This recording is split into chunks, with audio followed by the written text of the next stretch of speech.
তিনটি আলামত দেখলে বুঝবেন আপনার জীবন পাল্টে যাচ্ছে। যদি আপনি তিনটি আলামত দেখেন তাহলে মনে করবেন আপনার ভাগ্য খুলে যাচ্ছে। নবীজি সাল্লাল্লাহু আলাইহি ওয়াসাল্লাম কিছু নিশানা দিয়েছেন, কিছু চিহ্ন দিয়েছেন। অনেক সময় দেখা যাচ্ছে যে আমাদের অসহায় অবস্থা দূর হয় না, অভাবের জীবন কাটে না।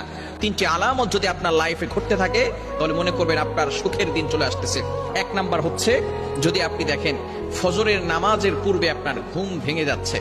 কিছু মানুষ রয়েছে ফজরের আজানের আগেই তাদের ঘুম ভেঙে যায়। যদি আপনিও দেখেন যে আপনার লাইফে ফজরের নামাজের আগেই আপনার ঘুম ভেঙে যাচ্ছে, মনে করবেন আল্লাহ তাআলা আপনাকে আপনার লাইফের ভিতরে সুখ শান্তির ব্যবস্থা, বরকত আপনার লাইফের ভিতরে ঢেলে রেখেছেন।